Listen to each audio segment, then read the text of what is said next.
Subscribe करना है आपको, उसका एक कारण, जो उपाय हम लोग कथा के माध्यम से बताते हैं, ये उपाय आपको यूट्यूब के माध्यम से, फेसबुक के माध्यम से आपके मोबाइल पर पहुंच जाए। पर जब माँ आद्य शक्ति की स्थापना होती है, माँ जगत जननी को जब विराजमान किया जाता है, या चैत्र नवरात्रे में, शारदीय नवरात्रे में, आषाढ़ी नवरात्रे में, आदिक पौष नवरात्रे में हम शंकर की, हम जगत जननी जगदम्बा की जब स्थापना करते हैं, या हम नूतन घर का प्रवेश करते हैं, या गणेश जी की स्थापना करते हैं, या कोई दुकान को प्रवेश करते हैं, या कोई शुभ कार्य करने के लिए अग्रण्य होते हैं, तो हम कलश की स्थापना क्यों करते हैं? आज शिव महापुराण में शुरुआत में अपन शिव और पार्वती की यही संवाद को लेकर चलते हैं। आखिर कलश में ऐसा क्या है? कलश के अंदर आखिर ऐसा क्या विराजमान है कि 33 कोटि देवता उस कलश के अंदर आकर बैठ जाते हैं? महाराज,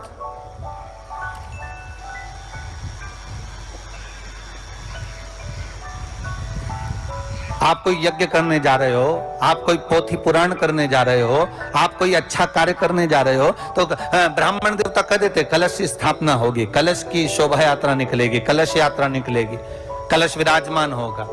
और आज हर की पौड़ी पर, प्रयागराज में, या उज्जैनी में, नासिक में जो बड़े बड़े कुंभ के मेले होते, कुंभ का मतलब भी तो कलश से होता है। उसकी महत्वता क्यों है?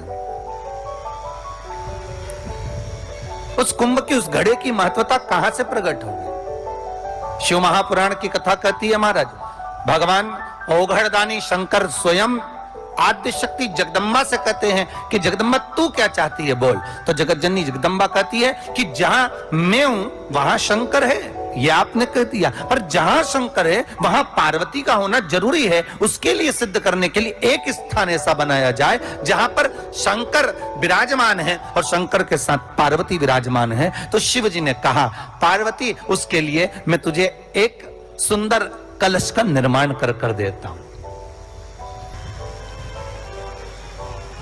ब्रह्मा जी कह रहे हैं, नाथ इस सारे ब्रह्मांड को रचना करना है, कर दूंगा, मना नहीं है, पर रचना करता भगवान ब्रह्मा जी कहते हैं कि मैं संसार को एकाग्रित करूं, उससे पहले 33 कोटि देवताओं को मुझे एकाग्रित करना, और सारे 33 कोटि देवता एक जगह पर आकर विराजमान हो जाएं, ऐसी कोई व्यवस्था करना। शंकर भगवान ने कहा, बनाओ ब्रह्मदेव, तुम निर्माण करो। ब्रह्मा, शास्त्र कहता है कि भगवान शिव स्वतः, शंकर तो शंकर है, भगवान शंकर ने एक मट्टी का सुंदर सा भाग ढेला एकत्रित करा, उस ढेले से भगवान ने एक सुंदर कुंभ का निर्माण करा, एक सुंदर कलश का निर्माण करा। भगवान कुंभ का निर्माण कर रहे हैं, भगवान कलश का निर्माण कर रहे हैं, और भगवान स्वयं ब्रह्मदेव कर रहे हैं कि आप ऐसा निर्माण कर दो जिसमें 33 कोटि देवता स्वतः विराजमान हो जाए। तो भगवान ने उस कलश का निर्माण कर दिया। अब कलश का निर्माण करा तो स्वयं भगवान ब्रह्मदेव बोले, प्रभु इस कलश के अंदर मेरा स्थान कहां है?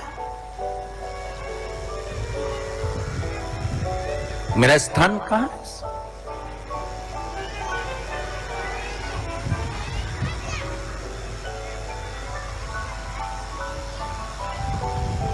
बहुत ध्यान देना महाराज, कलश का जो मुख होता है, उस मुख पर भगवान विष्णु का स्थान होता है। किसका स्थान है? भगवान विष्णु का। थोड़ा सा नीचे आओगे, जहां से कलश का मुख दबा हुआ होता है, वह जगह भगवान स्वयं शिव की होती है। किसकी जगह है? भगवान शंकर की।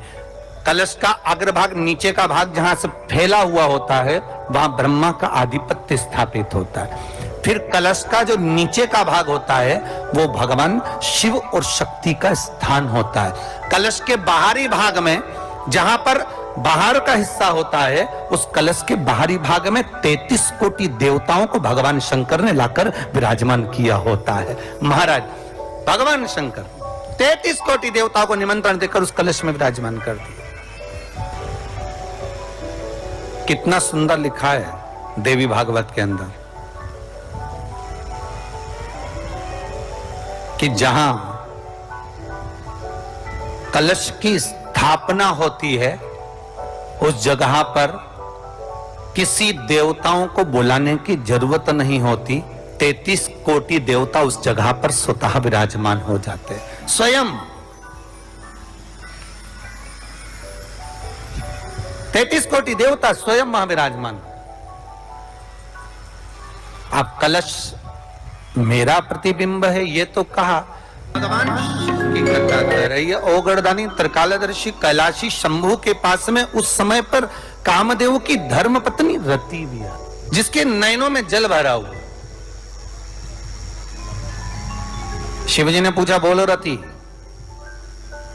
आप और यहां जब आपका पति जलकर भस्म हुआ तो हमने वर दिया था आपके पति को कि ये भगवान कृष्ण का पुत्र बनकर मिलेगा आपको, फिर क्यों आप यहां पर आई हो, क्या हो गया ऐसा? प्रभु बात इतनी सी है कि मेरा पति जब आपके नेत्रों की ज्वाला द्वारा जलकर भस्म हो रहा था, उस समय पर वो आम के पेड़ पर बैठा हुआ था। आम के पेड़ पर मेरा पति बैठा हुआ था, उसके चक्कर में वो आम का पेड़ भी जला। तो वो आम का पेड़ जो जला, उसने मुझसे कहा है कि पति का तो उद्धार हो गया, पर हमारा उद्धार कैसे? अब देखिए, कई लोग कहते हैं प्रश्न करने वाले पीछे नहीं हटते महाराज, बहुत प्रश्न करते हैं और प्रश्न कर कर पूछते हैं, गुरुजी ये कलश के ऊपर आम के पत्ते क्यों लगते हैं? उसका उत्तर है ये, ध्यान दीजिए। प्रश्न बहुत है तो उसके उत्तर भी बहुत है, बस उसको समझने वाला चाहिए। और आप लोगों को तो आज बहुत बहुत भगवान ने कृपा करी है, जो आप पहले दिन ही कलश स्थापना होती और पहले दिन ही आपको ये ज्ञान हो जाए कि बच्चे पूछे कि कलश क्यों रखा जाता है, कलश के ऊपर आम के पत्ते क्यों लगाए जाते हैं, कलश के ऊपर नारियल क्यों रखा जाता है, कलश के ऊपर 9 बार मोली क्यों बांधी जाती है, मोली मतलब लच्छा नाड़ा 9 बार क्यों लपेटा जाता है नारियल के ऊपर, कलश के ऊपर जब रखते हैं।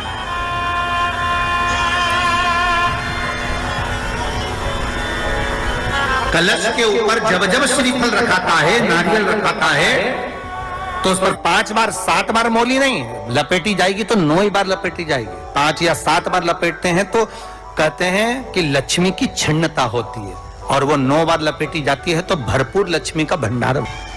भगवान बोले, अब आप आई हो रति, ठीक है, मांगो क्या चाहिए, बस इतनी कृपा कर दीजिए कि आम के वृक्ष का भी उद्धार कर दो।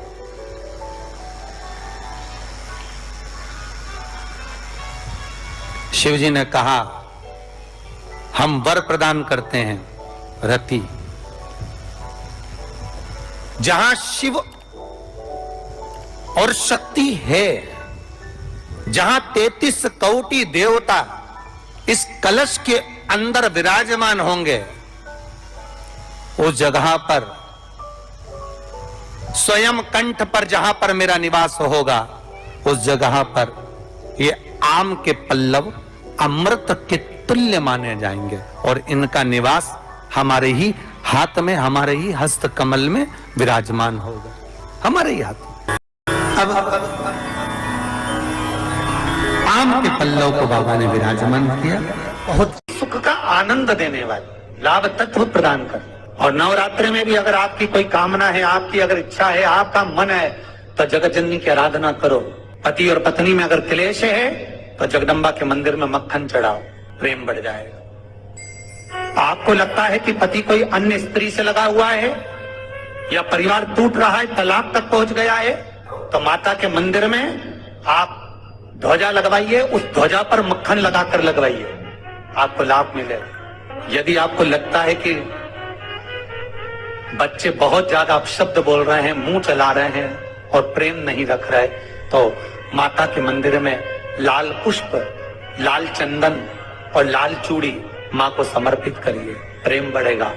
बच्चा कभी आप जी से कम नहीं बोलेगा, प्रेम की भाषा निकलेगी। नवरात्रि में 9 दिन में से कोई एक दिन ऐसा ले लो जिस दिन कन्याओं का भोजन कराओ, साथ में उनको लाल चुनरी ओढ़ाओ, या कोई लाल वस्त्र, लाल पूजन की सामग्री उनको दो, सुख मिलेगा। और एक 5वां दिन रहे, और मान लो कि आपके घर में किसी बच्चे की, लड़के की या लड़की का या मंगल विवाह नहीं हो रहा हो, या शादी नहीं हो रही हो, या उस लड़के लड़की के लिए बहुत प्रयास कर लिया आपने, उसकी शादी हो ही नहीं रही, अथक प्रयास आपने कर लिया और उसका मंगल विवाह नहीं हो रहा, तो ये देवी भागवत में स्पष्ट कहा गया, देवी भागवत में वर्णन किया गया, देवी भागवत में वर्णित किया गया, और देवी भागवत में कहा गया कि आम का जो पत्ते होते हैं, आम का जो पत्ता होता है, आम का जो पल्लव होता है, उस आम के पत्ते पर हल्दी और सिंदूर, इन दोनों से स्वस्तिक का निर्माण किया जाए। देवी भागवत का संवाद है, बहुत ध्यान देना महाराज। जिन कन्याओं का विवाह ना हो पंचमी के दिन, नवरात्रे की कोई सी भी पंचमी, मतलब जो पंचमी तिथि पड़ेगी, कोई भी नवरात्रा हो, चाहे वो 4 नवरात्रे में से, चाहे वो पौष का हो, अश्विन का हो, चैत्र का हो, आषाढ़ का हो, किसी भी नवरात्रि में आप कर सकते हैं। एक पान के पत्ते पर, एक ही पत्ते पर जो 2 स्वस्तिक बनेंगे, एक हल्दी का बनेगा, एक सिंदूर का बनेगा। बस अंतर इतना है, जो हल्दी का स्वस्तिक है उस पर कंकु के चावल, अर्थात रौली के चावल, रौली कुंकू के चावल रखना है, और जो सिंदूर का है उस पे हल्दी के चावल रखना। इतना रखकर जिस लड़का लड़की का विवाह नहीं होता उसकी हथेली पर रखकर उसका नाम और गोत्र बोलकर महाराज उसको ले जाकर नीम के पेड़ के नीचे उसको रख दिया जाता है। मात्र 3.5 या 4 महीने ऐसे रहते हैं जिसके अंदर उस लड़का लड़की का विवाह पक्का हो जाता है। जिसका विवाह नहीं होता केवल उसी के लिए।